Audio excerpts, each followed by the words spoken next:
In a world that spins ever faster, where the clamor of constant demands makes true stillness feel like an impossible dream, finding a quiet harbor for your mind can seem elusive.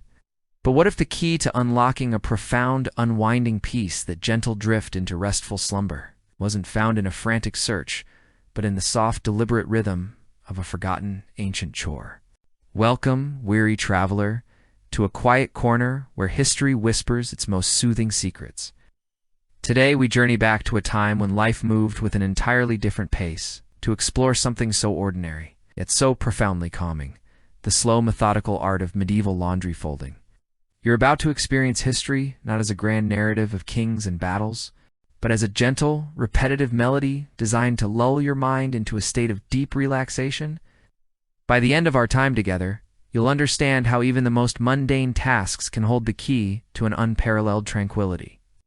If you find solace in these quiet historical moments, if you yearn for a space where the past can help you find peace in the present, then consider joining our growing community. Subscribe and let us continue to uncover these forgotten pathways to relaxation together.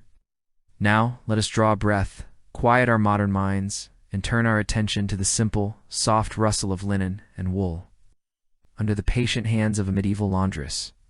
And so we draw a breath, allowing the echoes of our busy world to recede.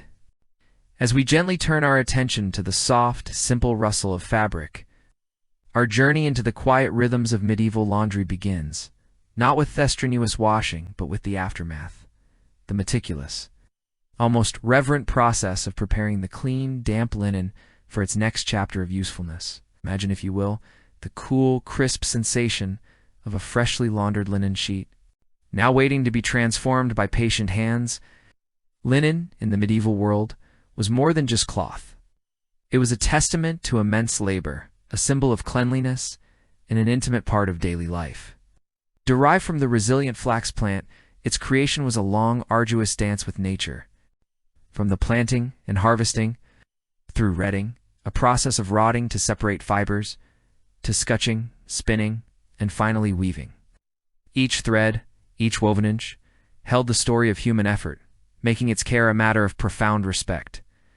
Unlike coarse wool, which we will explore next, linen was often worn closest to the skin, providing a breathable, absorbent layer that was cherished for its comfort and hygienic properties.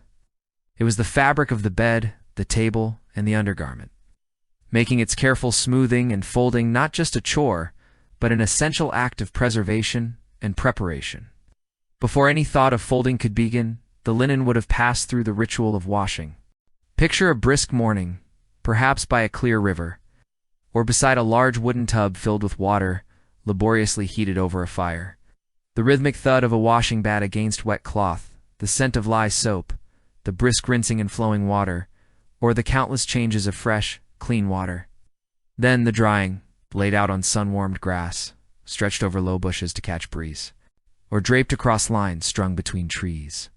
The sun, a powerful, natural bleacher and sterilizer, would kiss the fabric, drawing out moisture, leaving behind that unmistakable scent of pure, clean air and sun-drenched fibers. It is at this point, as the sun begins its descent, or as the light takes on a softer quality, that the laundress gathers her treasures. The linen, not entirely bone-dry, but still possessing a whisper of dampness. Ow. This subtle moisture was key, a secret passed down through generations. It made the fibers more pliable, more willing to yield to the gentle persuasion of human hands, making the smoothing process far more effective. Imagine picking up a large white sheet, still cool from the afternoon air, feeling its weight, its strength, and sensing that faint, earthy aroma of sun and fresh water.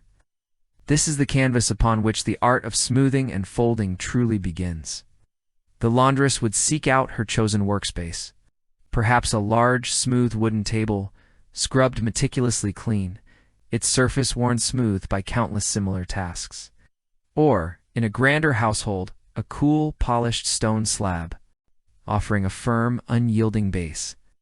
In simpler homes, a clean, flat expanse of floor, perhaps covered with a fresh, clean cloth, would suffice. The light, ideally natural, filtering through a window or an open doorway, would illuminate the task, allowing her to see every crease. Every fold, every subtle imperfection in the weave. There would be no harsh electric light, no hurried fluorescent glare. Just the patient, ambient glow of the day's end or the gentle dawning of a new one. The air would be still, perhaps carrying the distant sounds of village life or the quiet murmur of the household, but here in this space, there would be a pocket of focused calm. Her tools would be simple, primal, her own two hands. There were no irons as we know them, no steam presses, no complex machinery. Only the warmth and pressure of palms, the deftness of fingers, and the sheer strength of practiced patience. She would approach the task with a quiet reverence. For this fabric so laboriously produced, so carefully cleaned, deserved nothing less than her full, unhurried attention. Let us begin with the act of unfurling. Imagine her picking up a bundled piece of linen, perhaps a freshly washed chemise or a crisp coif.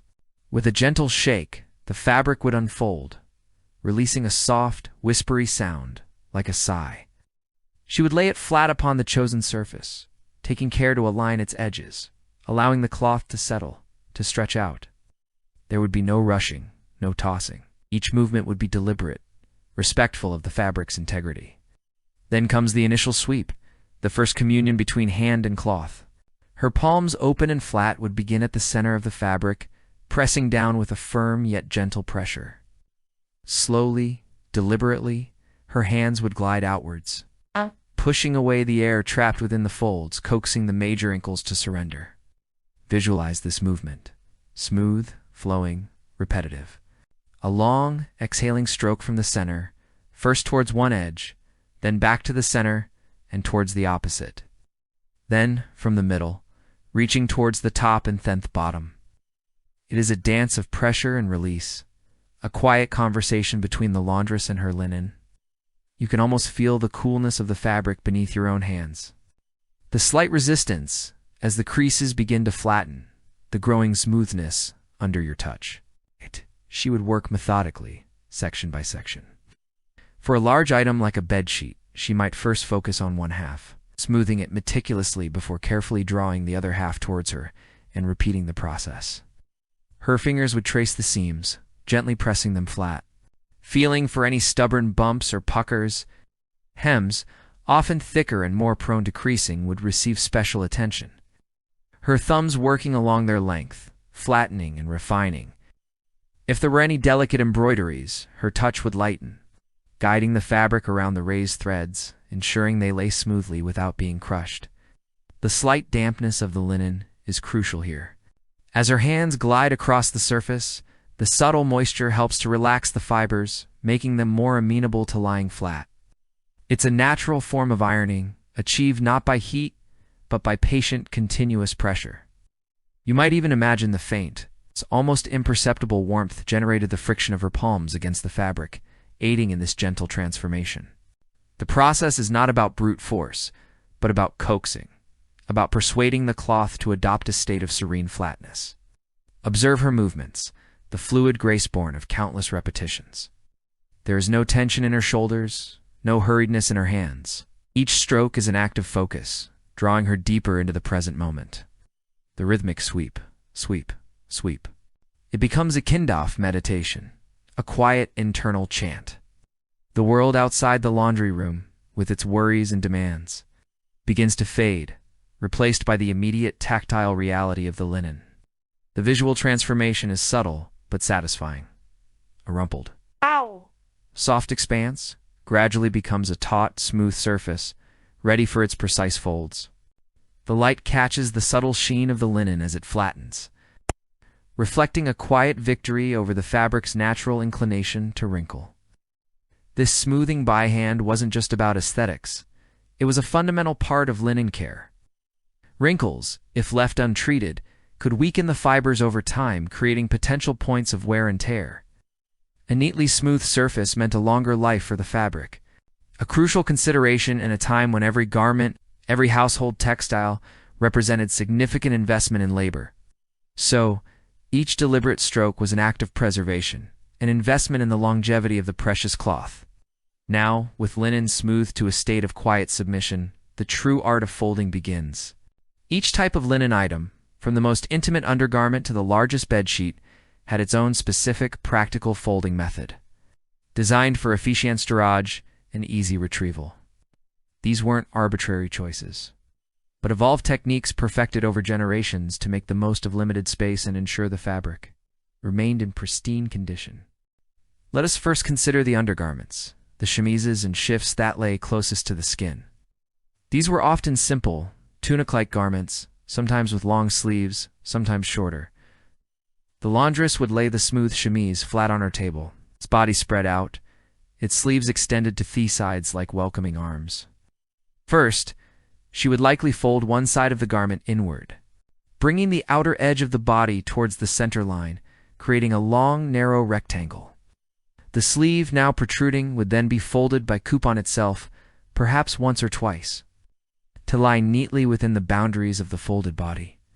She would repeat this process on the other side, mirroring the first fold, until the entire chemise was a neat, elongated rectangle.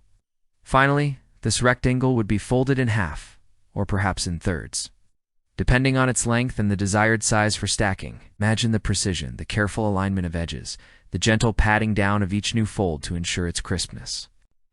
Their assaulting bundle would be soft, compact, and ready to be placed in a chest or on a shelf, its delicate fibers protected. The quiet dignity of this simple, everyday garment, now carefully prepared, speaks volumes about the care given to Aventhi, most personal items. Next, the magnificent bed sheets. These were often substantial, sometimes woven with a central seam if the loom was not wide enough to create a single piece. The folding of a large bed sheet could sometimes be a collaborative effort, two laundresses standing opposite each other, each holding two corners, the vast expanse of linen billowing slightly between them as they bring opposing corners together, precisely aligning the edges. This initial fold lengthwise would transform the wide sheet into a long, narrower strip. With each subsequent fold, the sheet would become more manageable, more compact. If working alone, a laundress would employ a different kind of mastery. She might lay the sheet fully extended on the largest possible surface, perhaps a clean, sweeping floor.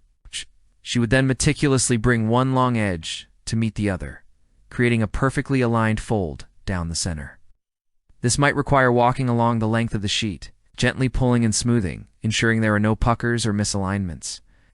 The sheer size of the sheet, the way it fills the space, demands patience and an unwavering eye for detail. Once folded lengthwise into a long, double-layered strip, she will then begin to fold it crosswise, perhaps in halves or thirds, creating neat symmetrical squares or rectangles suitable for stacking. With each fold, the sheet becomes denser, heavier, a testament to its quality and the care taken. The soft, gentle thud as each new fold settles into place is a comforting sound, a rhythm of order being established. Tablecloths and napkins also demanded a high level of precision, especially those destined for the Lord's table or for special feasts. These items, often made of finer, more closely woven linen, were not only functional but also decorative, their presentation a reflection of the household's standards. For a tablecloth, the process would be similar to that of a sheet, emphasizing perfectly straight edges and sharp creases. The goal was to create a flawless rectangle or square that would lie perfectly flat on the table, free of unsightly wrinkles. Napkins, being smaller, offered an opportunity for even greater precision.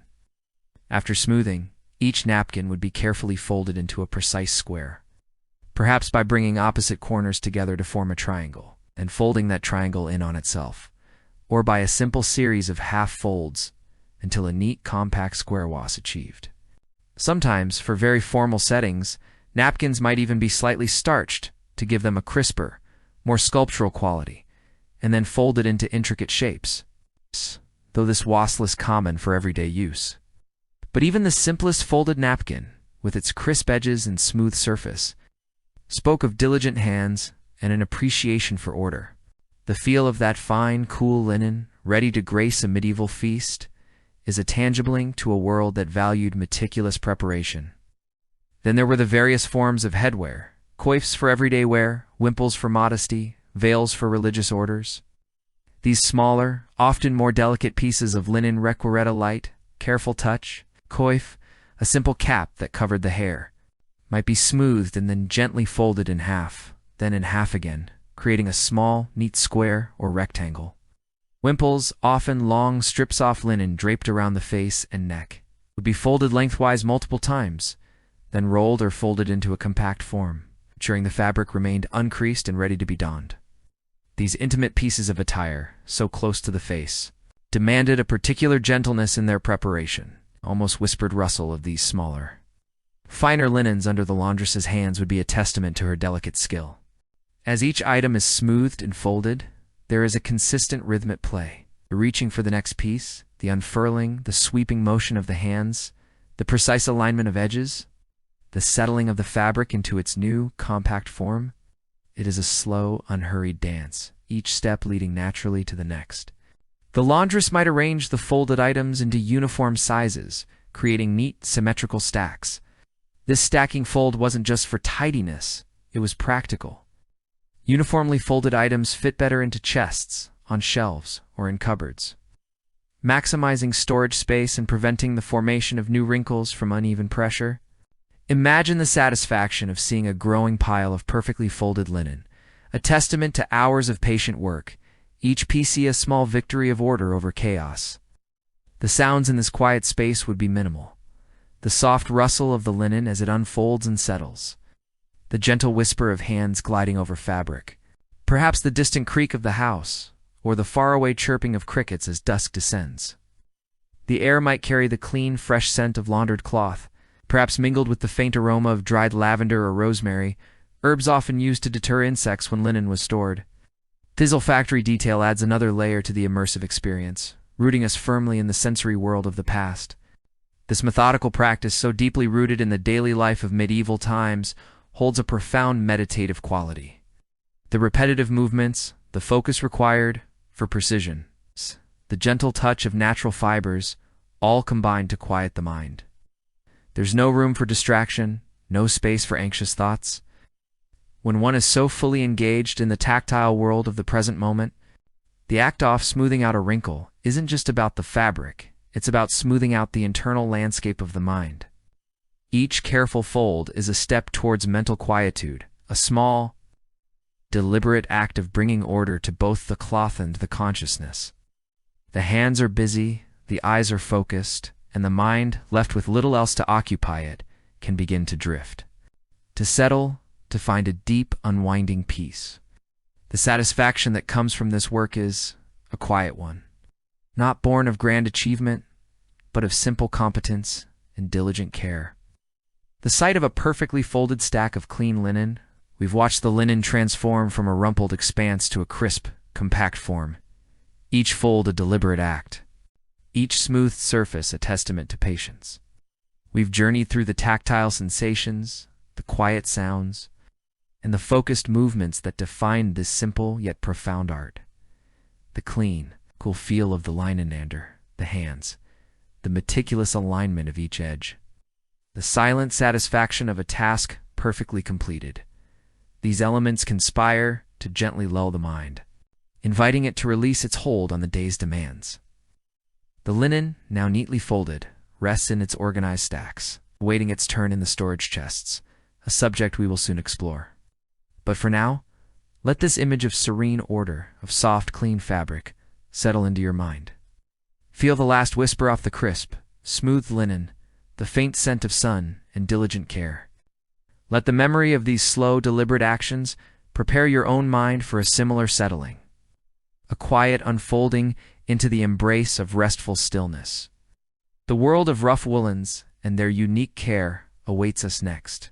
But first, let the gentle spirit of the linen, now perfectly prepared, guide you deeper into calm. Having lingered with the cool, crisp embrace of linen, allowing its smooth surfaces to lull us towards a quiet calm, we now turn our attention to a different texture, a different rhythm of care. We transition from the light, airy touch of fine linen to the substantial, earthy embrace of wool. It is a shift in sensation, in scent, in the very nature of the fabric itself, and it demands a wholly distinct approach, a different kind of reverence from the hands that tend it.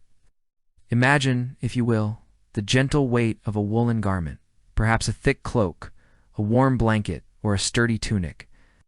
Unlike linen, which speaks of airiness and refinement, wool, speaks of the earth, of the animal from which it came, of warmth and resilience. It carries with it the whisper of sheep on a windswept hill, the subtle scent of lanolin, and the enduring promise of protection against the chill. In the medieval world, wool was more than just a fabric. It was a fundamental necessity woven into the very fabric of daily life, keeping bodies warm through harsh winters and offering comfort against the damp. As each item is smoothed and folded, there is a consistent rhythmic play, the reaching for the next piece, the unfurling, the sweeping motion of the hands, the precise alignment of edges, the settling of the fabric into its new, compact form. It is a slow, unhurried dance, each step leading naturally to the next. The laundress might arrange the folded items into uniform sizes, creating neat, symmetrical stacks. This stacking fold wasn't just for tidiness, it was practical. Uniformly folded items fit better into chests, on shelves, or in cupboards, maximizing storage space and preventing the formation of new wrinkles from uneven pressure. Imagine the satisfaction of seeing a growing pile of perfectly folded linen, a testament to hours of patient work, each piece a small victory of order over chaos. The sounds in this quiet space would be minimal. The soft rustle of the linen as it unfolds and settles, the gentle whisper of hands gliding over fabric, perhaps the distant creak of the house, or the faraway chirping of crickets as dusk descends. The air might carry the clean, fresh scent of laundered cloth, perhaps mingled with the faint aroma of dried lavender or rosemary, herbs often used to deter insects when linen was stored. This olfactory detail adds another layer to the immersive experience, rooting us firmly in the sensory world of the past. This methodical practice, so deeply rooted in the daily life of medieval times, holds a profound meditative quality. The repetitive movements, the focus required for precision, the gentle touch of natural fibers, all combine to quiet the mind. There's no room for distraction, no space for anxious thoughts. When one is so fully engaged in the tactile world of the present moment, the act of smoothing out a wrinkle isn't just about the fabric, it's about smoothing out the internal landscape of the mind. Each careful fold is a step towards mental quietude, a small, deliberate act of bringing order to both the cloth and the consciousness. The hands are busy, the eyes are focused, and the mind, left with little else to occupy it, can begin to drift, to settle, to find a deep, unwinding peace. The satisfaction that comes from this work is a quiet one, not born of grand achievement, but of simple competence and diligent care. The sight of a perfectly folded stack of clean linen, ready for its next use, is a small, everyday triumph. It represents cleanliness, order, and preparedness, fundamental virtues in a world where chaos was often a closer neighbor. For the laundress, this act of folding wasn't merely a task. It was an expression of her skill, her dedication, and her contribution to the well-being of her household. It was a tangible way of nurturing, of providing comfort and cleanliness through her own hands. As we linger in this quiet space, surrounded by the imagined scent and feel of freshly folded linen, we can almost feel the gentle tug towards rest. The rhythmic narrative of these ancient chores, so devoid of the urgency that defines our modern lives, offers a unique pathway to tranquility. We've watched the linen transform from a rumpled expanse to a crisp, compact form, each fold a deliberate act, each smoothed surface a testament to patience. We've journeyed through the tactile sensations, the quiet sounds, and the focused movements that define this simple yet profound art. The clean, cool feel of the linonander, the hands, the meticulous alignment of each edge, the silent satisfaction of a task perfectly completed. These elements conspire to gently lull the mind, inviting it to release its hold on the day's demands. The linen, now neatly folded, rests in its organized stacks, awaiting its turn in the storage chests, a subject we will soon explore. But for now, let this image of serene order, of soft, clean fabric, settle into your mind. Feel the last whisper off the crisp, smooth linen, the faint scent of sun and diligent care. Let the memory of these slow, deliberate actions prepare your own mind for a similar settling, a quiet unfolding into the embrace of restful stillness. The world of rough woolens and their unique care awaits us next. But first, let the gentle spirit of the linen, now perfectly prepared, guide you deeper into calm. Having lingered with the cool, crisp embrace of linen, allowing its smooth surfaces to lull us towards a quiet calm, we now turn our attention to a different texture, a different rhythm of care. We transition from the light, airy touch of fine linen to the substantial, earthy embrace of wool. It is a shift in sensation, in scent, in the very nature of the fabric itself, and it demands a wholly distinct approach, a different kind of reverence from the hands that tend it. Imagine, if you will, the gentle weight of a woolen garment, perhaps a thick cloak, a warm blanket, or a sturdy tunic. Unlike linen, which speaks of airiness and refinement, wool speaks of the earth, of the animal from which it came, of warmth and resilience. It carries with it the whisper of sheep on a windswept hill, the subtle scent of lanolin, and the enduring promise of protection against the chill. In the medieval world, wool was more than just a fabric. It was a fundamental necessity woven into the very fabric of daily life, keeping bodies warm through harsh winters and offering comfort against the damp. From the humblest peasant to the wealthiest noble, wool clothed almost everyone. It was spun into coarse, undyed cloth for working garments, dyed in rich, deep hues for the privileged, and woven into thick, heavy blankets that offered the primary warmth during long, cold nights. Its remarkable properties, its ability to insulate even when damp, its natural elasticity, its sheer durability made it indispensable. But these very qualities that made wool so valuable also presented unique challenges to those who cared for it. The methods of smoothing and folding linen, with their emphasis on sharp creases and pristine surfaces, simply would not do for wool. A more understanding approach, one that respected its inherent character rather than trying to force it into an unnatural form. The first and perhaps most significant distinction in the treatment of wool was its relationship with water. While linen could be boiled, scrubbed, and bleached with relative impunity, wool was a far more delicate proposition. The very structure of wool fibers, with their microscopic scales, makes them prone to felting and shrinking when exposed to hot water and agitation. This natural process, which we know today as fulling, is intentionally harnessed in medieval textile production to create a denser, more robust fabric. But it was precisely what a laundress sought to avoid when caring for an already finished garment. A precious woolen cloak, painstakingly woven, and perhaps even dyed with costly pigments, could be ruined in a single ill-considered wash, shrinking irrevocably or hardening into an unwearable felted mass. Therefore, the idea of washing wool in the way we wash clothes today was largely foreign.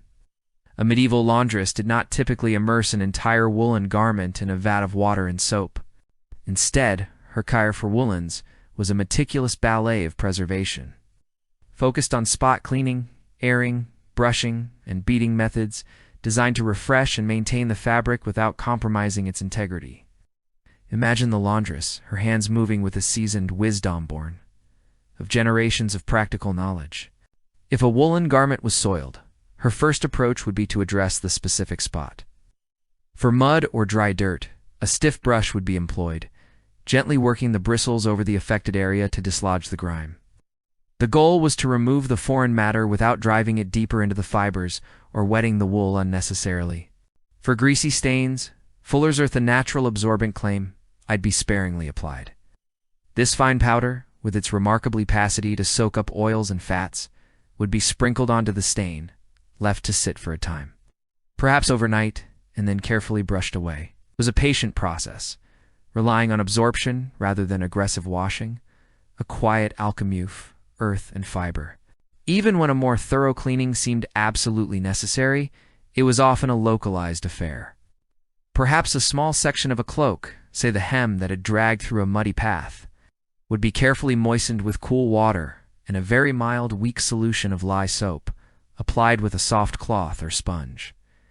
The emphasis was always on minimal moisture, gentle pressure, and swift drying. The treated section would then be carefully blotted dry with clean cloths, and then laid flat, or hung in a well-ventilated area away from direct heat, to dry slowly and naturally. There was no wringing, no twisting, no vigorous rubbing. Every movement was slow, deliberate, and respectful of the wool's delicate nature. The process of drying wool, even when only slightly dampened, was an art in itself. Heat was the enemy, for it could cause the fibers to contract and shrink. Instead, woolens were laid flat on clean surfaces, perhaps on a fresh layer of rushes on the floor, or draped over drying racks, allowing the air to circulate freely around them. This slow, patient evaporation was crucial to preventing shrinkage and maintaining the garment's shape. Imagine the laundress carefully spreading a damp woolen blanket, smoothing it with her palms, ensuring it lay perfectly flat, its edges aligned, its weave undisturbed. It might take hours or even days for a thick woolen item to fully dry, a testament to the patient rhythms of medieval life, where tasks were dictated by the natural world and the properties of materials rather than by the urgency of a clock. Once dry, or simply as part of a regular freshening routine, brushing and beating Beckham out. These were not violent actions, but rather a methodical ritual designed to remove dust, loose fibers, and any accumulated surface dirt that had settled into the deep pile of the wool. For this, the laundress would employ various tools. Stiff bristled brushes, perhaps made of hog bristles or coarse plant fibers, were perfect for working through the nap of the fabric. With steady, even strokes, she would brush in one direction, then another, lifting away the invisible layers of daily grime, restoring the natural loft of the wool. Consider the act of beating a woolen blanket or a heavy cloak. This was a task often performed outdoors, on a bright, breezy day, allowing the wind to carry away the liberated dust. The laundress might drape the item over a sturdy line or a low wall, or perhaps lay it over a specially designed beating frame. Then, with a long, thin stick or a flat wooden bat, she would begin the rhythmic process off beating. Asterisk thwack, thwack, thwack. It was a sound that echoed through medieval courtyards and village greens, a sound of diligent labor and honest cleanliness. Each thwack was not a blow of anger, but a measured tap, sending vibrations through the fabric, shaking free the dust motes and tiny particles that had nestled deep within the fibers. You might see a fine cloud of gray dust rise from the blanket with each strike, a visible testament to the chore's effectiveness. This beating wasn't just about cleaning, it was also about refreshing the wool. It helped to fluff up compressed fibers, restoring some of the garment's original loft and warmth. There was a meditative quality to this repetitive action, a steady rhythm that could lull the mind into a quiet focus. The feeling of the stick in the hand, the slight resistance of the wool, the rising dust, and the eventual satisfaction of seeing the fabric appear cleaner, lighter, and revitalized. These were the small, tangible rewards of the laundress's labor. Beyond brushing and beating, the most effective and universally practiced method for freshening woolens was simply airing them. Few things could rival the power of fresh air and sunlight to revitalize a woolen garment. After a period of wear, or particularly after being stored away, cloaks, tunics, and blankets would be brought out and hung outdoors on a breezy day. Imagine the sight of an array of rich woolen textiles swaying gently in the wind, catching the sunlight, each fiber breathing in the fresh air. The subtle, earthy scent of thule, perhaps mingled with the faint aroma of lanolin, would be released into the air, and in return, the garment would absorb the crispness of the outdoors, shedding any lingering staleness or human odors. This simple act of airing was a vital step in maintaining the longevity and pleasantness of precious woolens, a quiet communion between the fabric and the elements. Now, as we move from the cleaning and refreshing of wool to the final act of preparation, its folding and storage, we encounter yet another departure from the methods employed for linen.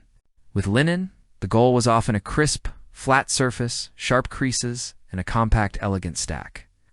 Wool, however, demanded a different kind of respect. Its inherent thickness, its resilience, and its tendency to hold shape meant that harsh creases were to be avoided.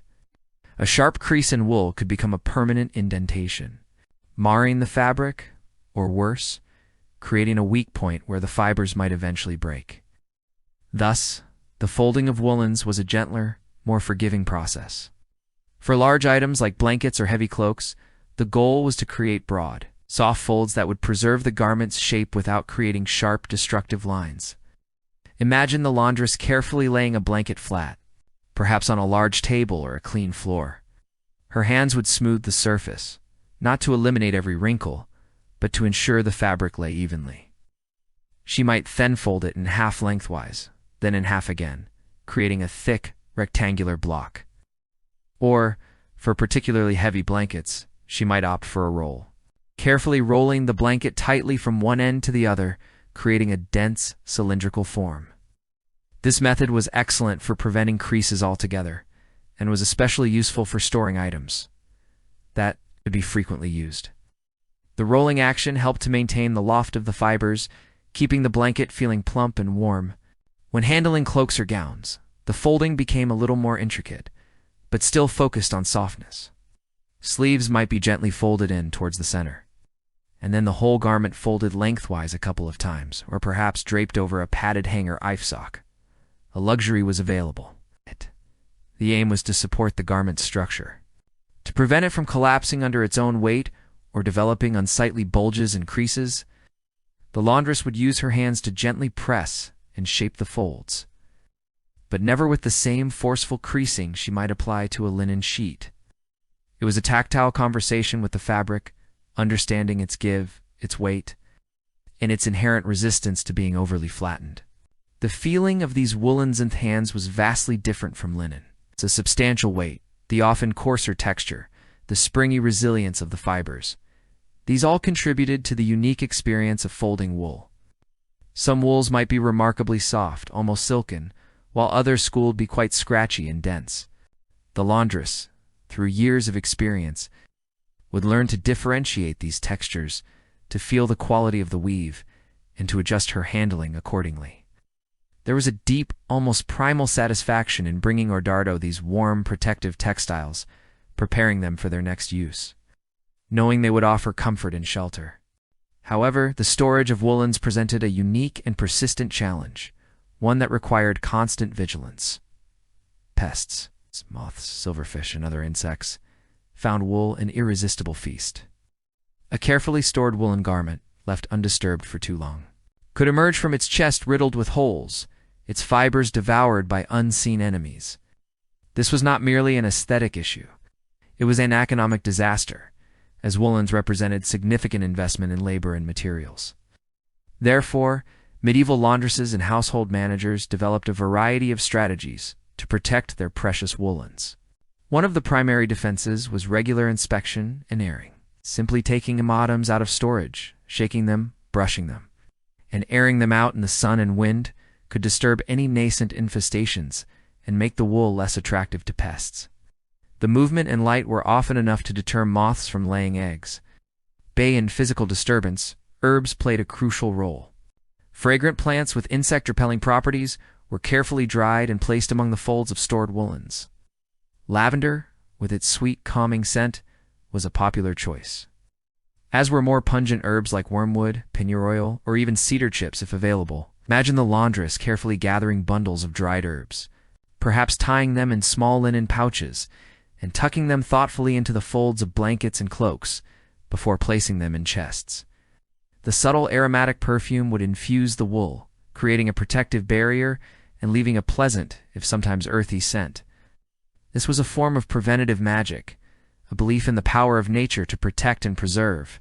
Storage chests themselves were often made of sturdy wood, designed to be as airtight as possible to minimize insect access and protect against dampness.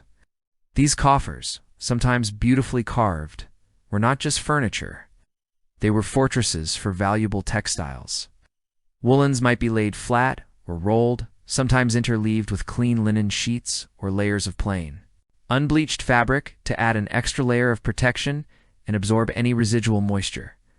The heaviest, most robust woolens, like large blankets or bed covers, might occupy the bottom of the chest, while more delicate items or smaller garments nestled on top. The rhythm of seasonal change also influenced the care of woolens. As winter gave way to spring, heavy woolens that had served their purpose might be thoroughly cleaned, aired, and then carefully packed away for the warmer months. Conversely, as autumn approached, these garments would be brought out, re-aired, inspected, and prepared for the colder season ahead. This constant rotation and attention were not just tasks. They were expressions of careful husbandry, of making the most of every precious resource. The laundress's skill with wool, therefore, was a different kind of mastery than her expertise with linen. It was less about achieving pristine whiteness and sharp creases, more about preservation, longevity, and maintaining the intrinsic warmth and integrity of the fabric. Her hands understood the give of the wool, its unique scent, its vulnerabilities, and its strengths. She knew that aggressive washing could destroy it, that too much heat could shrink it, and that neglect could surrender it to pests. Her methods were gentle, preventative, and deeply respectful of the material itself. As we quietly observe these careful actions, the brushing, the beating, the gentle folding, the placement of protective herbs, we can almost feel the texture of the wool beneath our own fingertips. We imagine the slight resistance of the fibers as they are smoothed, the faint puff of dust released to be a beating stick, the subtle, earthy aroma of the lanolin mingling with the dry scent of lavender. These are the sensory details of a quiet, essential chore, a rhythmic dance between human hands and natural fibers. The weighty presence of woolens, so different from the light whisper of linen, brings with it a grounding sensation. It speaks of the deep, enduring comfort they offered in a world far less insulated than our own. To prepare these garments, to fold them with care, to protect them from the ravages of time and tiny creatures, was an act of profound nurturing. It was an unspoken promise of warmth, security, and sustained well-being for the household. Let the image of these substantial, cared-for woolens settle into your mind now. Feel their imagined weight, their warmth, their protective qualities. The deliberate movements of the laundress, her calm focus, her knowing touch, these create a profound sense of tranquility. There is no rush, no urgency, only the steady, measured rhythm of hands tending to precious things. This dedication to preserving the warmth and comfort of woolens is a quiet lullaby, a soft invitation to release tension and embrace a deeper sense of ease. Let the weight and resilience of these ancient fabrics gently guide your own mind towards a state of quiet repose, preparing you for the next chapter of our journey into medieval domestic order. The stacking and storing of these carefully prepared textiles, for now, simply allow the deep, earthy comfort of wool to enfold you in its gentle, soothing embrace. Now, with the carefully tended woolens folded and smoothed, their comforting bulk arranged in neat, substantial piles, we move to the next vital stage in the rhythm of medieval domesticity, the stacking and storing of these precious textiles. This is not Morellian act of putting things away. It is a thoughtful, deliberate process, an intricate dance of order and preservation that speaks volumes about the value placed on every thread and fiber. It is the culmination of all the washing, the drying, the beating, the mending, and the folding, a final act of guardianship that ensures these garments and household linens will endure, ready to serve their purpose anew when called upon. Imagine, if you will, the storage spaces of a medieval home. They were rarely the sprawling closets or built-in wardrobes we know today. More often, these were solid, heavy chests, known as coffers, crafted from sturdy wood like oak or pine, often reinforced with iron bands and stout locks. These coffers were, not just furniture, they were the safes of the medieval household, protecting not only textiles but also documents, valuables, and even food. They stood as silent sentinels, holding the very fabric of daily life within their confines. Fourth, grander homes, perhaps a small, dedicated room or a section of a chamber, might serve as a storage area, sometimes fitted with rudimentary shelves or a simple wooden wardrobe. Even then, the chest remained paramount, a portable, secure vessel. The air within these spaces, whether a coffer or a small room, was a constant concern. Dampness was the enemy, fostering mildew and decay. Pests, moths, silverfish, mice, and even larger creatures were a persistent threat, capable of turning weeks of careful labor into tattered ruin overnight. Thus, the preparation of the storage space was as crucial as the preparation of the textiles themselves. Before any folded linen or wool was laid to rest, the storage vessel had to be meticulously cleaned. A laundress or household manager would first ensure the coffer was empty, perhaps taking out older stored items for an airing. Then, with a quiet thoroughness, she would wipe down the interior surfaces. If it was a wooden chest, the faint, dry scent of the wood would mingle with the clean air. Any dust or cobwebs would be carefully swept away, every crevice inspected for unwelcome inhabitants. A dry cloth, perhaps slightly dampened with a vinegar solution, or even just pure water, pass over the inner surfaces, removing any lingering impurities. The goal was absolute dryness and an almost sterile cleanliness within the limits of the time. Following the physical cleaning came the ritual of scenting and protection. This was a crucial step, born of generations of practical wisdom and a deep understanding of natural repellents. Dried herbs, gathered from gardens or wild fields, were laid within the chest. Lavender, with its soothing, clean aroma, was a favorite, not just for its pleasant scent, but for its known deterrent effect on insects. Rosemary, its sharp resinous notes cutting through the air, was another common choice. Wormwood, with its bitter, potent aroma, and rue, often associated with protection, were also employed. These herbs might be scattered directly among the layers of fabric, or more commonly tied into small linen sachets, little fragrant pouches carefully placed between folds and along the edges of the chest. Imagine the gentle rustle as a hand dips into a basket of dried lavender, the delicate floral woody scent rising to meet you.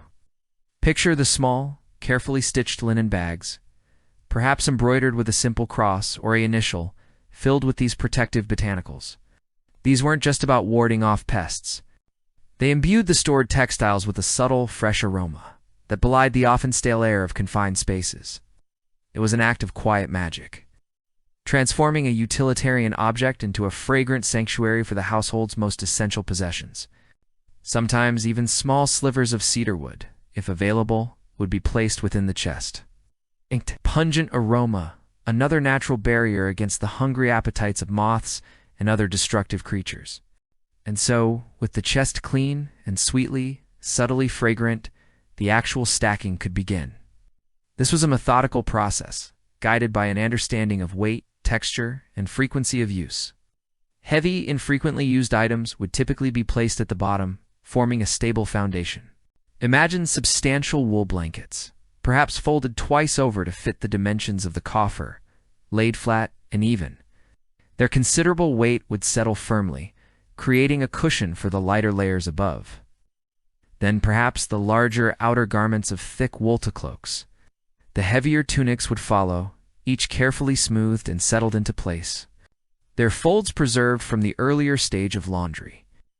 As these heavier items found their resting places, a sense of gravity and permanence settled into the chest. Each placement was deliberate, unhurried.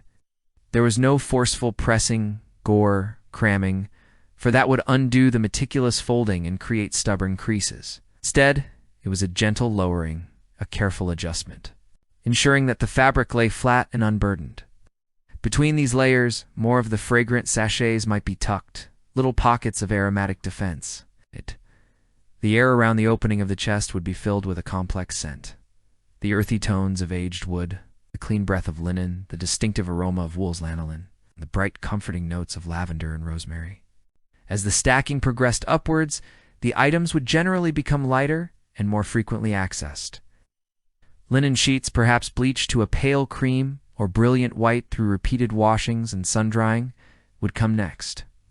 Their crisp edges, so carefully pressed and folded, would offer a satisfying visual geometry as they were laid one upon another. There is a profound beauty in a stack of perfectly folded linen, its flat surfaces creating animmost architectural precision. Each sheet, each tablecloth, each undergarment represented hours of labor and care, and its neat arrangement in the coffer was a testament to that dedication.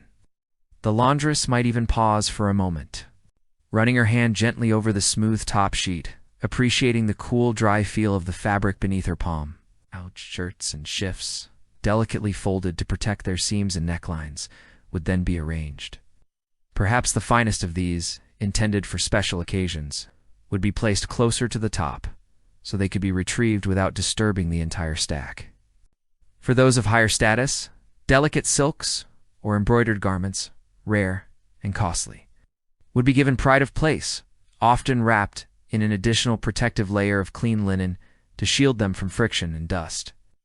These items represented not just warmth or utility, but status, artistry, and investment, making their careful storage an even more sacred task.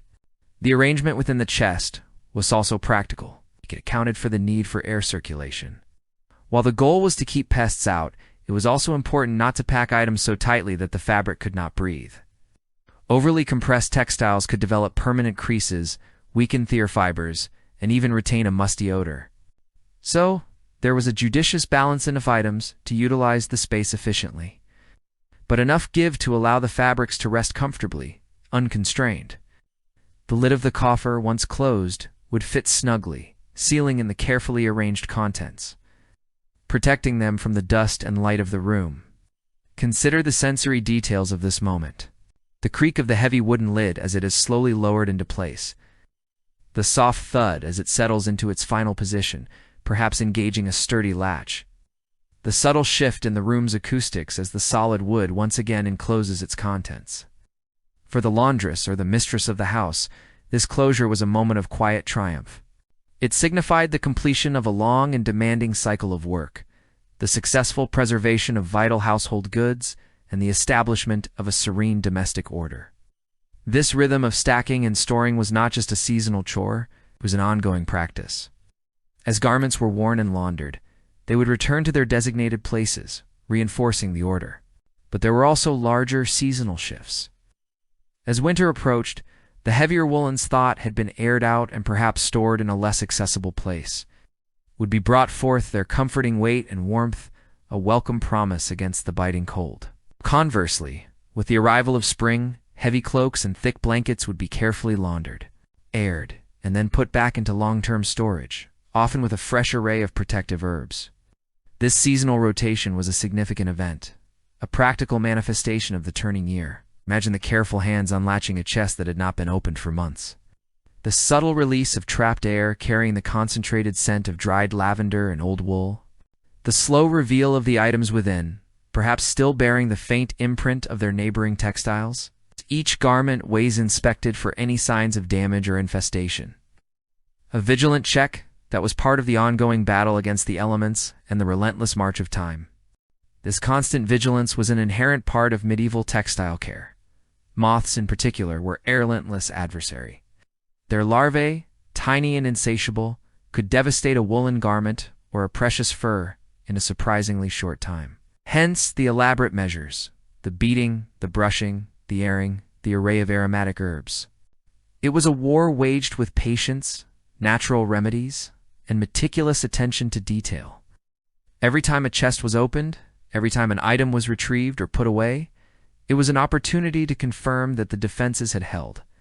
The satisfaction when an item emerged pristine and whole was immense, a testament to effective stewardship. The act of stacking and storing extends beyond mere practicality.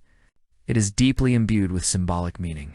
It speaks of foresight, of prudence, and of a profound connection to the material world. In a time when textiles represented significant investment, not just in terms of money, but in the labor required to produce them. From shearing sheep to weaving thread to tailoring cloth, their preservation was an economic necessity. Boutet was more than that.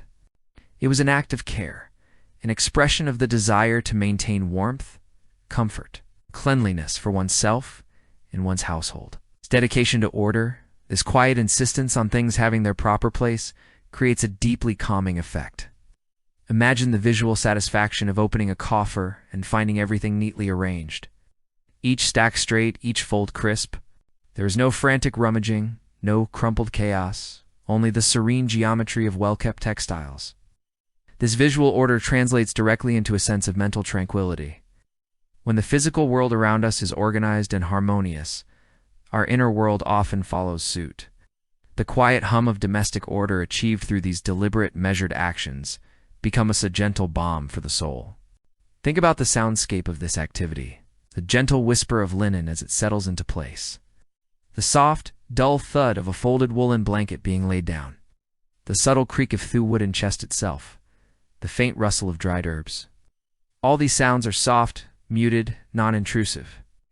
They are the sounds of careful hands and focused attention, not of urgency or clamor.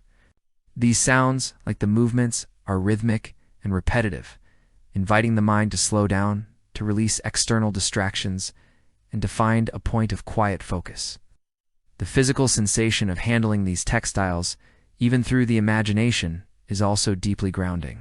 the cool, smooth surface of linen against the fingertips, the resilient, slightly textured bulk of wool, the almost imperceptible release of trapped air as a fabric settles. These are tactile experiences that connect us to the physical reality of the objects, drawing our attention away from abstract thoughts and into the present moment.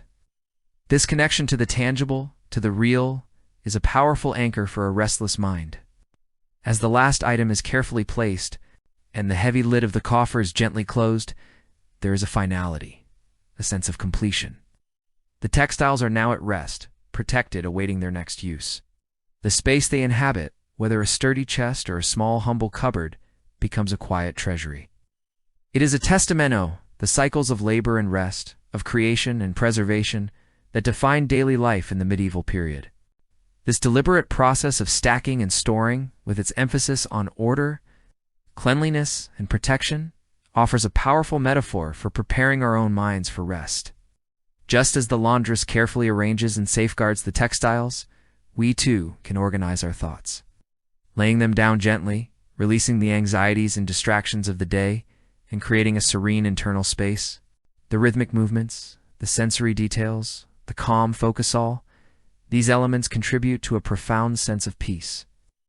Allow yourself to drift into this image now, the final closing of the chest, the secure silence that follows, the quiet satisfaction of a task well done. Feel the weight of this accumulated order, the promise of warmth and comfort held within those protective walls. Let the deep, steady rhythm of medieval domesticity, the very pulse of a well-ordered home, resonate within you. It is an invitation to release any tension, any lingering worries, and to embrace the quiet certainty that comes from a world cared for, protected, and at peace. This careful arrangement of the physical world provides a bedrock of calm, a foundation upon which a truly restful state can be built. As we transition from the meticulous details of storage, we carry this sense of profound order into the understanding of the quiet, meditative nature of the chore itself. For now, simply allow the image of neatly stacked, fragrant textiles to soothe your mind, preparing it for a deeper, more profound rest. The careful arrangement of the physical world provides a bedrock of calm, a foundation upon which a truly restful state can be built. As we transition from the meticulous details of storage, we carry this sense of profound order into the understanding of the quiet, meditative nature of the chore itself. For now, simply allow the image of neatly stacked, fragrant textiles to soothe your mind, preparing it for a deeper, more profound rest. Imagine, if you will, the early morning light filtering into a humble medieval dwelling, perhaps through a small, unshuttered window, casting long, soft shadows across the packed earth floor. The air is still, carrying the faint scent of wood smoke and damp earth. Our laundress, her movements slow and deliberate, begins her day not with a flurry of hurried activity, but with a quiet, almost reverent approach to her tasks. The act of laundry, in an age before the clamor of machines and the rush of modern life, was often a solitary endeavor, a quiet ritual that unfolded with its own unhurried rhythm. This was not a task to be rushed, nor one easily relegated to the periphery of a busy day. It demanded a significant investment of time, energy, and focused attention. And in this very demand, in this slow, repetitive engagement with water and fabric,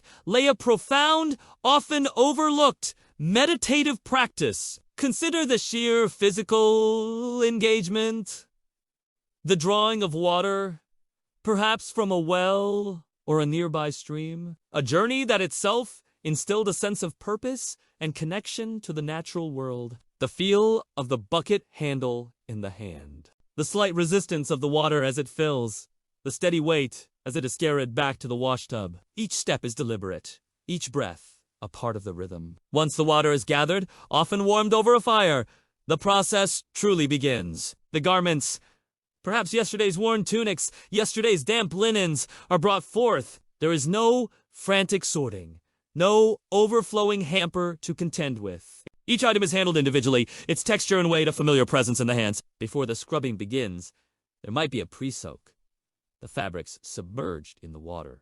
allowing the fibers to soften, to release the day's dust and faint soil. This waiting period itself is a moment of stillness, a quiet observation of the water's gentle work. Then comes the scrubbing, perhaps with a simple lye soap, often homemade, its gentle, earthy scent mingling with the steam rising from the warm water. The hands plunge into the warmth, feeling the cool, slick fabric beneath the rhythmic rubbing, the pressing and releasing, the subtle friction of cloth against cloth. All contribute to a sensory experience that grounds the mind. There is a primal satisfaction in this physical effort, a direct engagement with the material world. The muscles in the arms and shoulders engage, not in a strenuous, overwhelming way, but in a steady, sustained effort that becomes its own form of moving meditation. Each stain is addressed with patience, each crease smoothed with focused intent. The mind, unburdened by external distractions, is free to follow the movements of the hands. It is a dance of necessity and diligence, a silent conversation between the worker and the task. The rhythmic splash and swirl of the water, the soft head of the scrub brush, the gentle sigh of the fabric as it is wrung out. These are the soundscape of this quiet chore. They are not jarring noises, but rather a harmonious backdrop that allows the mind to settle, to find its own inner rhythm. Consider the act of wringing. It is not a violent twisting, but a steady, firm press, releasing the excess water. The hands grip the sodden fabric, feeling the cool water squeeze out, watching it cascade back into the tub. It is a moment of satisfying release, a tangible sign of progress. And then the rinsing, often in fresh, cool water, washing away the last traces of soap and grime. The fabric, now clean, feels different in the hands. Lighter, purer, almost alive. As the garments are prepared for drying, they are carried out, perhaps to a sun-drenched patch of grass, or strung across a line between two trees. The air outdoors is different from the enclosed space of the dwelling. It is fresh, invigorating. The laundress might pause, taking a deep breath, feeling the sun on her skin, observing the gentle sway of the branches. This connection, Tav. Elements.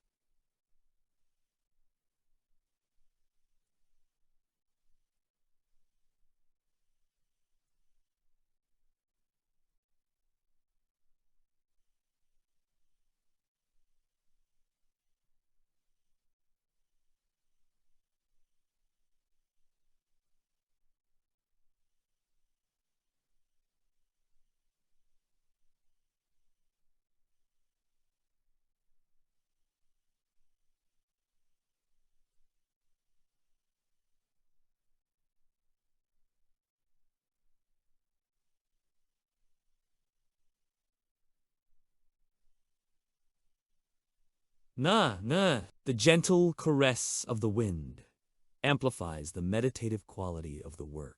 The wind, in particular, becomes a silent helper, its invisible touch drying and softening the fibers, imbuing them with subtle scents of the open air. The simple act of hanging clothes to dry, too, holds its own quiet beauty. Each piece is carefully unfolded, shaken out to release creases, and then hung with precision. The laundress might admire the clean lines, the crispness of the fabric against the blue sky. It is a moment of aesthetic appreciation, a recognition of the beauty born from diligent labor. There is no rush. Only the patient wait for nature to complete its work. This deep engagement with the present moment, this full immersion in the task at hand, is the very essence of mindfulness. In an age without glowing screens or constant notifications, the human mind had a different kind of space, a different kind of quiet. The repetitive, purposeful nature of medieval chores offered an almost involuntary pathway to this state. It wasn't meditation in the formal sense, but it provided many of the same benefits. A calm focus, a reduction of mental clutter, a profound sense of being fully present. The demands of medieval life meant that these quiet moments of focused labor were not luxuries, but necessities. And yet, within these necessities, a unique opportunity for internal peace presented itself. The laundress, alone with her thoughts and the rhythm of her work, might process the day's events, or simply allow her mind to drift into a state of serene contemplation. The physical work served as an anchor, preventing the mind from spiraling into anxiety or distractions. It kept thought grounded, tangible, connected to the here and now. Consider the contrast with our own modern lives, where we often seek to outsource or automate such physical tasks. Freeing up time, we then often fill with more complex, more mentally demanding activities. We strive for efficiency, for speed, but sometimes, in that quest, we lose the very grounding that these slower, more deliberate tasks provide. The medieval laundress, in her quiet diligence, understood, perhaps intuitively, the calming power of simple, purposeful action. Oh. Her labor was not just about cleaning clothes. It was also, inadvertently, about cleansing the mind. The lack of complex decision-making during the laundry process also contributed to its meditative quality. There were established methods, traditional ways of doing things, passed down through generations. There was little need for invention or intellectual struggle. The path was clear, the steps well-worn. This allowed the mind to disengage from the analytical and enter a more receptive, fluid state. It's akin to how some people find solace in knitting or gardening today. The clear steps, the tangible outcome, the repetitive movements, all conspire to quiet the internal chatter. Furthermore, the materials themselves were natural, unadulterated. The water sourced directly from the earth, the lye derived from wood ash, the fabric spun from linen flax or sheep's wool. This direct connection to the natural world imbued chore with an organic quality. The hands felt the earth, the plants, the fibers, in their raw, essential forms. This tangible link to nature can be incredibly soothing, reminding us of our own place within the larger, grander rhythms of the world. Even the anticipation of the clean garments had a calming effect. The thought of fresh, sweet-smelling linen against the skin, or warm, soft wool providing comfort, offered a gentle sense of reward and completion. It wasn't just about finishing a task. It was about preparing for comfort, for order, for the small pleasures of daily life. This foresight, this gentle expectation, painted a quiet picture of future well-being, further soothing the mind. The quiet chore of medieval laundry, then, was far more than just a means to an end. It was a journey through sensory experience, a dance of rhythmic movement, and an anchor for the wandering mind. It was a practical necessity that, by its very nature, fostered a deep connection to the present moment, to the simple beauty of diligent work, and to the profound peace that can be found in the most mundane of tasks. It built an internal landscape of order and calm, mirroring the external order it created with freshly laundered textiles. This quiet practice had a profound impact on the perception of time itself. When fully immersed in a repetitive rhythmic task, time can seem to slow, to stretch, to become less a linear progression and more an expansive, flowing present. The hours spent at the washtub or by the drying line were not lost time, but time deeply lived, fully experienced. There was a richness in the unfoldingments, a quiet satisfaction that transcended mere efficiency. The laundress might have felt the sun arc across the sky or observed the clouds drift by. Her awareness attuned to these subtle shifts, her internal clock synchronized with the natural world. The physicality of the work, too, played a crucial role in promoting a sense of ease and readiness for rest. Unlike the sedentary lives many of us lead today, medieval existence demanded significant physical exertion. The labor of laundry, while strenuous, was not necessarily stress-inducing in the way that modern, frantic mental work can be. Instead, it offered a way to release accumulated physical tension through purposeful movement. The steady, repetitive actions allowed the body to work out its energies, to move with intention, leading to a natural and earned tiredness rather than an anxious fatigue. Imagine the satisfying ache in the muscles at the end of a long day of washing, an ache that speaks of honest labor and promises a deep, untroubled sleep. This physical engagement brought a holistic sense of well-being, connecting mind and body in a harmonious rhythm. The meditative quality of the quiet chore was also amplified by the communal, yet often silent, aspect of some washing traditions. While muck-laundry might have been done individually, there were times, particularly in larger households or villages, when women gathered by a stream or at a communal washhouse. Here the work was shared, but often the communication was minimal, a quiet companionship, shared effort. The sounds would be of water, scrubbing, and perhaps the rustle of wind rather than boisterous conversation. The shared yet internally focused experience could deepen the meditative state, a collective calm permeating the atmosphere. Each person absorbed in their own task, yet connected by the overarching purpose. Ultimately, the completion of this quiet chore led to a profound sense of accomplishment and a quiet anticipation of rest. The laundress, looking upon the neat stacks of clean, fragrant linen, or the rows of drying woolens, knew she had brought order and cleanliness into her world. This visible manifestation of her labor was not just a utilitarian outcome, but a source of deep satisfaction. It was a tangible sign of care, of diligence, of providing for her household's comfort. This sense of well-being, born from productive, mindful labor, naturally predisposed the mind and body for a restorative sleep. The quiet chore of medieval laundry, then, offers us a gentle reminder that true peace can often be found not in the absence of activity, but in the mindful engagement with it. Suggests that slowing down, paying attention to the simple details, and embracing repetitive, purposeful movements can be a powerful antidote to the anxieties of a busy world. It is an invitation to find the extraordinary in the ordinary, the meditative in the mundane. As we conclude our contemplation of this quiet ancient practice, allow your own mind to gently absorb these calming rhythms. Feel the echoes of those steady, purposeful movements, the gentle warmth of the water, the clean, earthy sense, the quiet satisfaction of work well done. Let the image of clean, carefully tended fabrics, laid out to dry under a wide open sky, imprint itself upon your inner vision. This is the essence of a mind prepared for peace, a spirit ready for rest. As we conclude our contemplation of this quiet ancient practice, allow your own mind to gently absorb these calming rhythms. Feel the echoes of those steady, purposeful movements, the gentle warmth of the water, the clean, earthy sense, the quiet satisfaction, of work well done. Let the image of clean, carefully tended fabrics, laid out to dry under a wide open sky, imprint itself upon your inner vision. This is the essence of a mind prepared for peace, a spirit ready for rest. Now, let us deepen this feeling, allowing the simple wisdom of the medieval laundress to guide us gently towards our own slumber. Imagine the final moments of that day's work. The sun begins its slow descent, painting the sky with hues of soft orange and twilight blue.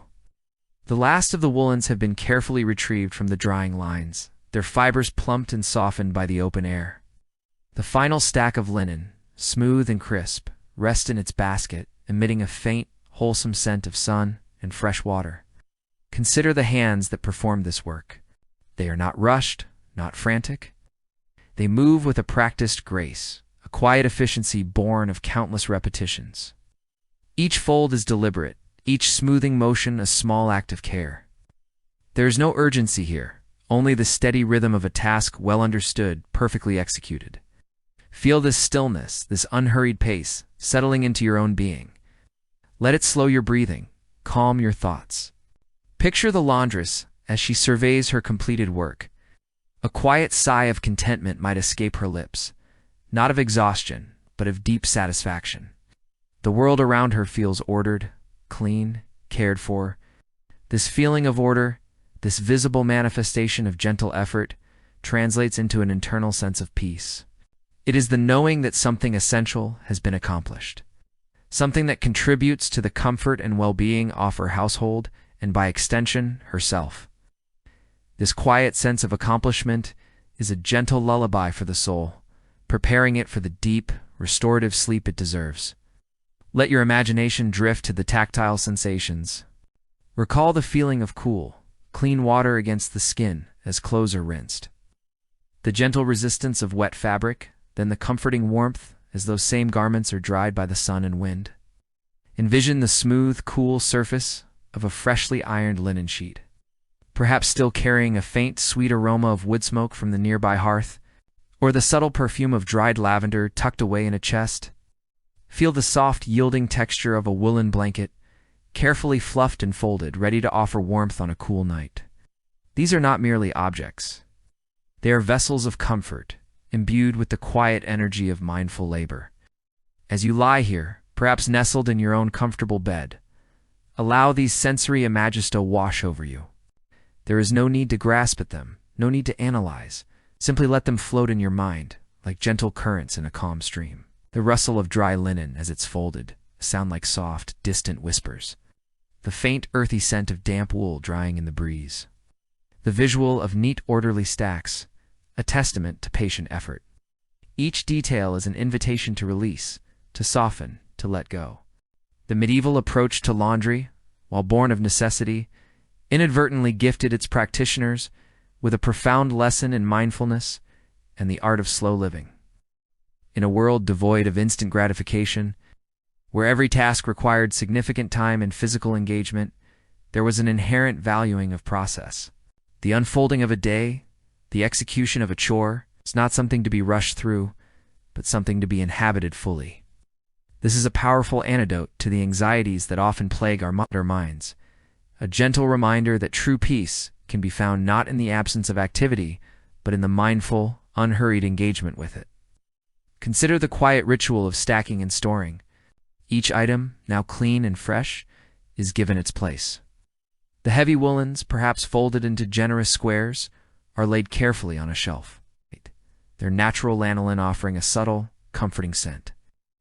The finer linens, smoothed and pressed, are neatly arranged in a wooden chest, often interspersed with dried herbs to deter pests and impart a delicate fragrance. Of creating a system of care and preservation is deeply satisfying, represents a completion, a secure closure to one part of the day, allowing the mind to naturally transition towards rest. There is a rhythm to this order, a quiet harmony. The steady placement of one garment after another, each fold a deliberate act, each stack growing taller, straighter. Imagine the soft thud as a bundle of linen settles into place, or the gentle whisper of fabric against wood. These are the sounds of comfort, of stability, of a world gently falling into place. Let these sounds resonate within you, easing any tension, inviting a similar sense of order and calm into your own inner landscape. This isn't just about laundry. It's about the conscious creation of a sanctuary. The laundress, through her diligent work, transformed raw materials into items of comfort and beauty. She prepared her home, not just physically, but energetically, for peace. We too can learn from this. By engaging mindfully with our own daily tasks, by bringing intention and slowness to even the most mundane chores, we can cultivate an internal environment that is conducive to deep relaxation and restorative sleep. Allow yourself to feel the weight of your own body now, sinking deeper into your bed, supported and secure. Just us. The carefully folded fabrics found their resting place. Allow your body to find its complete repose. Feel the gentle pull of gravity drawing you down, releasing any residual tension you might be holding.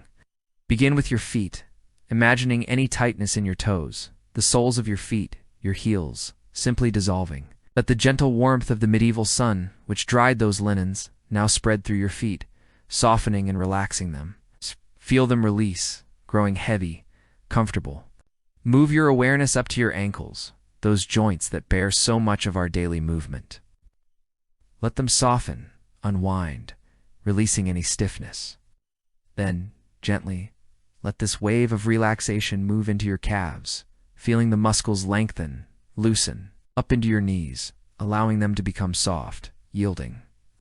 And then into your thighs, those strong muscles that carry us through our days. Feel them soften, relax, becoming heavy and still. Your legs aeronote completely at ease, settled, preparing for deep rest. Bring your attention to your hips, the base of your torso. Feel them release any tension, any holding. Let them widen, open, sinking comfortably into your mattress. Imagine them as a solid, grounding foundation, just as the earth provides a steady surface for the drying fabrics. Now let this gentle relaxation move up through your abdomen. Feel your stomach soften, releasing any tightness, any knots. Allow your breath to become slow and deep, rising and falling gently, like the ebb and flow of a calm tide. With each exhale, imagine any remaining worries, any lingering thoughts, simply drifting away, like motes of dust in a beam of sunlight. Move your awareness to your chest. Feel your heart beating steadily, a soft, reassuring rhythm. Allow your chest to broaden, to open, releasing any constriction. Feel a sense of spaciousness, of lightness, as if they claim. Open air that billowed through those drying linens is now filling your own lungs with pure, calming energy. Let this wave of relaxation extend into your fingertips, feeling each one soften, release. Up through your hands, those capable instruments that guide us through our lives. Let them become loose, at ease, just as the laundress's hands would finally rest after a day of purposeful work. Move up through your forearms, your elbows, your upper arms, and into your shoulders. These are often places where we carry the burdens of our day. Imagine them gently releasing, softening, melting downwards, away from your ears, creating space and ease in your neck and upper back. Let go of any weight you've been carrying, gently setting it aside, just as the laundry was finally set down, completed. Now, bring your attention to your neck, allowing any stiffness to melt away, releasing any tension in your throat, your jaw. Let your jaw become slack, your lips slightly parted. Feel the muscles around your eyes soften, releasing any strain, allowing your eyelids to rest gently. Feel your forehead smooth, letting go of any furrow or frown. Your entire face is now soft, relaxed, peaceful. Your whole body is now deeply at ease, heavy and comfortable, ready for sleep. As you lie here, fully relaxed, allow your mind to return to the imagery of a quiet meditative. The light outside has faded entirely. The air is cool and still. Perhaps a soft silver moon casts long, gentle shadows. The world is settling down, just as you are. The laundress, having completed her day's work, has likely prepared a simple supper, eaten in quiet contentment. Her body, tired from honest labor, but her mind, calm from mindful engagement, is ready for a deep and dreamless sleep. Imagine her bed, perhaps a simple straw mattress covered with those freshly laundered linen sheets, the clean, crisp feel against the skin, the subtle scent of purity. She pulls a soft wool blanket over herself, its comforting weight and warmth, a final embrace. The sounds outside are minimal. Perhaps the distant hoot of an owl, the rustle of leaves in a gentle breeze, or merely the profound silence of a world at rest. This is the beauty of a life connected to natural rhythms, tough simplicity of essential tasks. It fosters a connection not just to the physical world, but to an inner stillness that allows for true restoration. We often seek complex solutions for our modern anxieties. But sometimes the deepest peace can be found in embracing the quiet wisdom of the past, in finding the extraordinary in the ordinary, the meditative in the mundane. Let the image of the clean, carefully tended fabrics, laid out to dry under a wide open sky, imprint itself up in your inner vision one last time. Feel the echoes of those steady, purposeful movements, the gentle warmth of the water, the clean, earthy scents, the quiet satisfaction of work well done. This is the essence of a mind prepared for peace, a spirit ready for rest. As you continue to drift, imagine the sense of sanctuary that the laundress created, not just through cleanliness, but through the intention behind our actions. Each scrub, each rinse, each fold was an investment in comfort, in well-being, in the quiet harmony of her home. And this harmony, once established in the physical realm, naturally extended to the spiritual and mental. It allowed for a deep release at the end of the day, a natural surrender to the restorative power of sleep. Think of the contrast between the rough, unwashed garments at the start of the day and the soft, fresh piles at its conclusion. This transformation is a metaphor for your own journey towards sleep. You arrive at the threshold of night, perhaps carrying the dust and the concerns of your day. But through this gentle process of mindfulness and letting go, you are becoming cleansed, smoothed, and prepared for renewal. The very act of laying things down, laying down the dirty clothes, laying down the tools of the chore, and ultimately laying down your own body for rest, carries a profound significance. It is an act of trust, a surrender to the natural cycle of day and night of effort and repose. There is a deep comfort in this surrender in knowing that for these precious hours, you can simply be, without expectation, without demand. Allow any remaining thoughts to simply float by, like clouds across a vast, empty sky. There is no need to engage with them, no need to hold on to them. They're simply passing through. Your mind is becoming clear, open, receptive to the deep stillness that surrounds you. You are now entering a space of profound calm, a quiet pool of peace. The gentle warmth of your bed envelops you. The air around you is soft and still. Every cell in your body is relaxing, softening, letting go. You are completely safe, completely secure, completely at ease. Drift deeper now, carried by the gentle current of your own breath. Each inhale is a soft wave of calm, each exhale a release into deeper relaxation.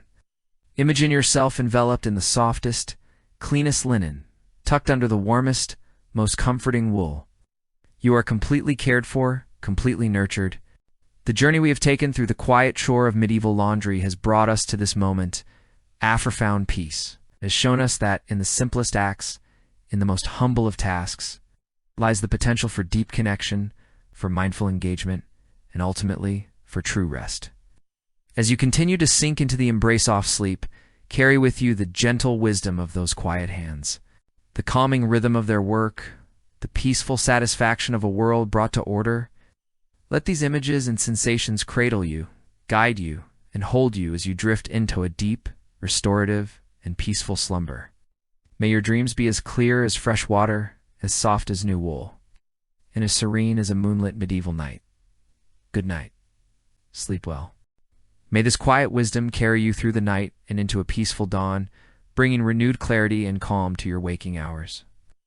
We hope this gentle journey through the methodical world of medieval laundry has brought you a measure of calm and rest this evening. Thank you for joining us here in Whispervale. If you found peace in this tale, please consider subscribing to our channel for more forgotten histories and soothing narratives designed to guide you into deeper relaxation.